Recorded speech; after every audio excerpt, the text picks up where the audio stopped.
Good morning. I'm Tralance Addy, and I'm going to, my talk is going to touch only very lightly on energy subjects, but we are going to talk about the Stanford Institute for Innovation in Developing Economies. And obviously, energy plays a big role in the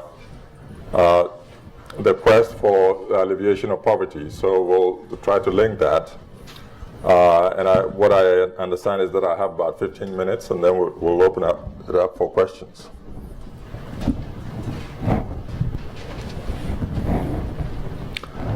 What SEED is about is to address the questions, the questions of how do you sustainably deal with the issues of poverty and the manifestations of poverty. And I just wanted to start by talking a little bit about what has happened with the Millennium Development Goals, which were widely adopted in the early 1990s. I think when you read the World Bank reports, the conclusion you would make from a macro point of view is that there has been significant progress towards the alleviation of extreme poverty. And extreme poverty is defined as those who live on per capita income of less than $1.25 a day. There's been a lot of progress there. But when we dig into the data a little bit, what we find is that the progress is not uniform. In fact, more than 80% of the progress has been derived from one country. Since that period, China has been able to elevate more than 650 million people out of poverty. So it makes the rest of the data look good.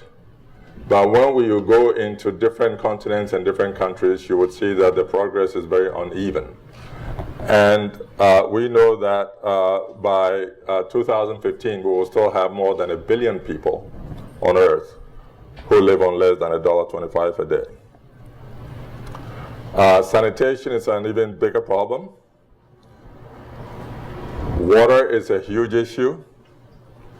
Unemployment is a major issue, and although it says that we need 600 jobs by 2020, what it actually means is that we need 600 million jobs by the year 2020 just to keep up with where things stand now. So SEED was founded in 2011, November 2011, to address this problem. And the goal is ambitious. And it is to transform lives on a massive scale in the foreseeable future. Now, for those of you who like data, you would immediately recognize that these are weasel words. Massive and foreseeable. We haven't put numbers to them. And we have said we really can't put numbers to them until we know a little bit more. But the idea is that we are not going to play around the margins. We really want an impact that would be noticeable in most societies around the world. And foreseeable seems to depend on what your age is. But I think most people will agree that foreseeable is not more than 20 years. And so we have a task in front of us. Bob and Dottie King, who were the founding donors for SEED, said that they would like to have 200 million lives touched in the near future. That's a daunting goal. But we believe, whether it's 200 million or 197 or 205, it is doable if we select the right things to do. What I've shown here is a chart that I typically use when I'm talking to people in the developing world. It's an interesting slide. In 1960, now the colors are this. Ghana is in the red, and in the yellow is South Korea. In 1960, Ghana and South Korea had about the same per capita income. In 2010, the per capita GDP for South Korea is over $28,000. The GDP per capita for Ghana is barely over 2,000. And if you look to the figure on the right is about the deaths of children under 5 years old, which we try to correlate with poverty. That although both countries had reduced the rate of death of 5-year-olds or children under 5-year-olds, South Korea is now in a position where its death of under 5-year-old is in fact better than that of the United States. So what we say is, what happened? And I'm not going to try to address the question of what happened. But these slides also show that there is hope. If it can be done by South Korea, and we could have similar charts on Singapore versus Jamaica, for instance, and you'll see the same patterns. So what we say is that if we can do it there, then there's hope that we can do it in other places, such as in sub-Saharan Africa. This is just a quick slide that shows, again, another story of hope.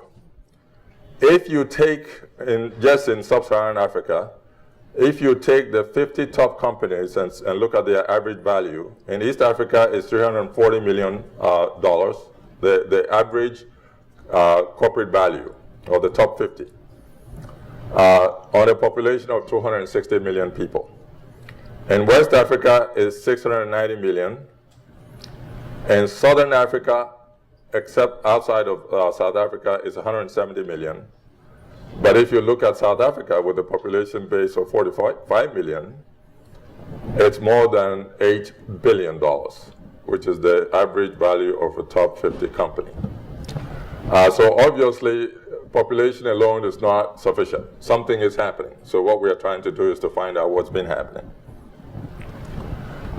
But after some reflection, and the reason SEED is at Stanford and housed in the business school, is to take the base of research that leading universities do, combine it with the education that we do, and we'll talk a little bit about that, and that the only way we're going to have meaningful impact in the very short term is direct action on the ground. That we have to be committed, and this is the tough part. Most universities are not really set up to do this, and it is expensive, it is intensive, and that's where the big challenge is. So that's why you see the circle so big. It is the thing that we have to overcome to make a difference. This chart, there's no need to go through all the details of it. But what we wanted to show is that in order to solve the problem, we have to approach it from a holistic point of view. We have to have partnerships. We have to have a sustained physical presence on the ground. We need to help develop an ecosystem. We need to work with investors. We need to work with other NGOs. We need to work with governments and so on. And if we do that, we believe we have a chance for achieving the results. Now, what one of the earlier slides showed when we talked about the goal, it is the vehicle through which we want to make a difference is through enterprise. On the feet of innovation, entrepreneurship, and scaling of businesses. So what we have decided to do is to target businesses, at the end of the day, you want a lot more new enterprise formation because that's what employs people. But we decided not to start with people who are trying to set up businesses, but to try to address those businesses that have already been formed and they are either stalled or they have lots of problems for growth. So essentially, the 4 categories, starting from aspiring entrepreneurs all the way down to businesses that are already successful, we have decided to start approaching those businesses that may have annual revenues of between $150,000 a year to $5 million a year. So that's what. Now, as we look at making an impact on 200 million people or thereabouts, we've looked at what are the areas that could have that kind of impact on societies. And so what we see on this chart is those areas that we're saying, we're going to do a lot of other things, but we're saying we're going to give special attention to these areas: healthcare, food and nutrition, which includes agriculture and agricultural processing, energy, a huge issue for any of you who've traveled in the developing world, water, education, and to use information technology enablers to address enterprise and to address a lot of things that otherwise could not be done. So I'm going to turn my attention now to a few statistics which come out of the International Energy Agency, just to put things in perspective about just one sector and what we're dealing with here. So, and these are 2008 numbers from the International Energy Agency, but I can assure you that things have not moved that much from these numbers. So if you look at it, 93% of Latin America, for instance, has access to grid electricity. But only 29% of sub-Saharan Africa has access to grid electricity. If you look at the cost of electricity in 3 countries, for instance, and we're looking at Ghana, Nigeria, and Kenya. And if we look at the green bars and the access to the right, we would find that Kenyans spend about 18 cents per kilowatt hour, which is, for most Kenyans, is very, very high cost. Now, this is a subsidized cost of electricity. This is not what it really costs. This is the price. It's a subsidy. Almost all the governments subsidize it because nobody can afford to pay for it if they don't. But what happens then is that if it's subsidized, then they don't have money to do repairs and upgrade and so on. So whatever is put in sort of declines very quickly. But because Kenya has this disadvantage, even with the subsidized prices, you would find a lot of solar energy installations and enterprises in Kenya trying to overcome it. So there are as many people hooked up to the grid in Kenya as using solar power, because the economics now begin to make beginning to make sense. Now, even in places which have access to electricity, that's why those numbers are misleading. If you live in India, most places in India, you will know that electricity is rationed. And you may have power for maybe 4 or 5 hours a day, and the rest of the time, good luck. If you live in Ghana, it's the same kind of thing. So even those who have access to electricity cannot rely on it. So most homes and most businesses have to buy generators. And what's here is the cost of buying a generator, and then the cost of running it in terms of fuel charges and service and maintenance. I can tell you that these are 2008 numbers.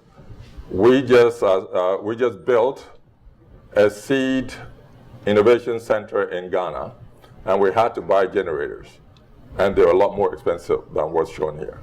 So that's where things are going.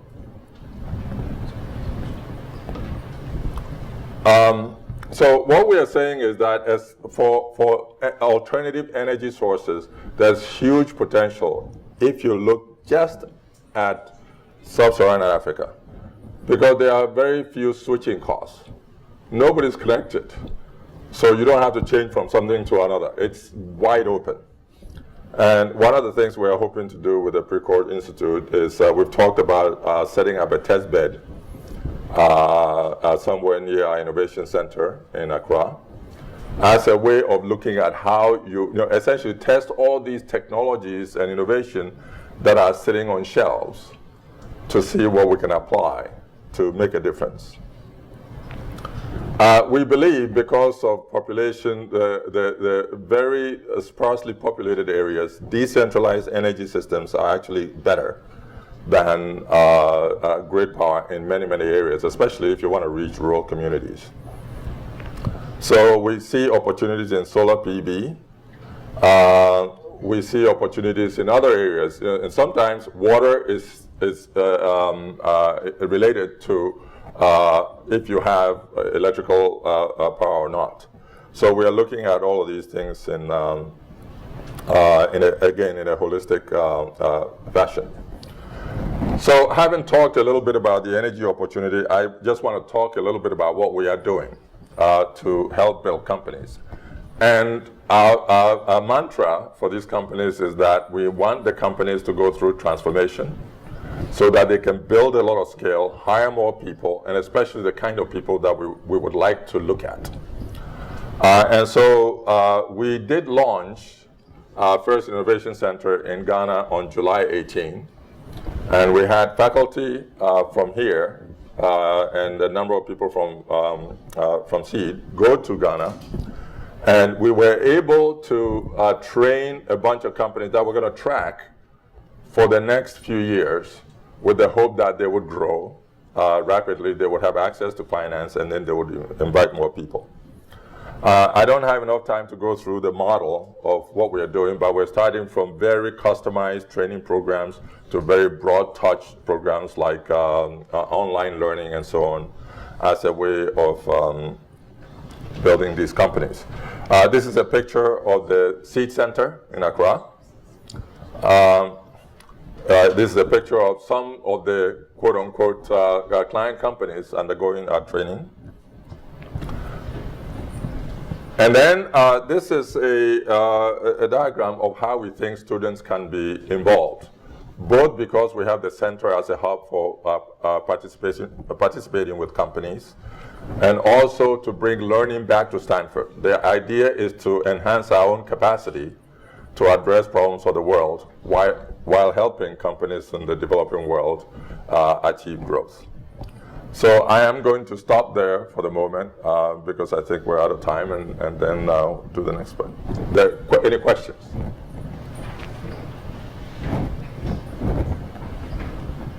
Yeah. What you've done so far, what are the biggest lessons you've learned from trying to help these companies? What are the biggest obstacles they face, and what have you learned about development? There are a couple of big ones, but one of the lessons we learned was we said, look, rather than do this country by country, if we did that, there would not be enough scale. So we wanted these companies to think in regional terms, bigger terms. And so we decided in West Africa to put people from Nigeria, Ghana, Sierra Leone, Cote d'Ivoire, Senegal into the same cohort. And the view was that this wouldn't work because of nationalistic things, and these countries fight all the time. It was the experiment, I can say to you, was worthwhile. It was way beyond our expectations of, without saying to them, think regionally, they made the connections. They were way ahead of us. The level of sophistication and knowledge was way ahead of anything we thought was possible. We were really concerned that the whole thing could explode. It not only did it not explode, but I think the outcome, based on their own, and it isn't what they said, it's what they have been doing since we put together the program. So that was a big lesson. Yes. Can you talk a little bit more about what students can do to get involved? Right. A little bit of a preface. When we did sort of our information gathering in a number of countries from East Africa to West Africa, what people kept telling us is, look, usually universities send students, but the time they stay in the country is so short that just about when they start getting into it, then they have to leave. So they write nice research papers, but the companies feel that they're a little bit cheated. So we said, okay, how do we solve this problem? So what we've done is when we built the center, we didn't just go there by ourselves. We also recruited Stanford alumni volunteers, people who have actually built businesses and they have walked this road, maybe not in Ghana. But we said, okay, they're going to be there for 6 to 9 months at a time. And they're going to be working, rolling up their sleeves and working with the companies. And the companies have more problems than anybody can deal with. So the coaches, and we call them alumni coaches, So now they become the reference source to say to us, we want 5 students to come to this company for the next 3 months to do X, Y, Z. So essentially, it's a very focused approach. So there is sort of work on the ground that needs to be done. We are in the process of developing courses for students that relate to the subject. We already have included under SEED the Design for Extreme Affordability team that is now funded by SEED. That gets students involved in creating products and services for people in the developing world. So those are a few things, but this is a major issue to get students involved in our work. Yes. Can you give some examples of the companies that are being started at the SEED Center? Okay, so one company that's part of the group is, for instance, a solar energy company. And this company, through just a sheer grit, had set up a solar manufacturing plant in Ghana. He was having a tough time, so he moved the plant to China, which is interesting because he was selling the products in Ghana. And he's been trying to figure out how to make it happen there. So he's there. In fact, this company had won an Media Network award a couple of years ago, but regardless of that, he was still having trouble scaling. We have a company in Nigeria that it's a beauty company that has actually taken the model of empowering and training rural women to be beauty shops. They supplied them with the products and the know-how, sort of like a franchise. So these rural women who are poor can create and manage businesses. And from what I hear, women anywhere in the world do anything to look good. So that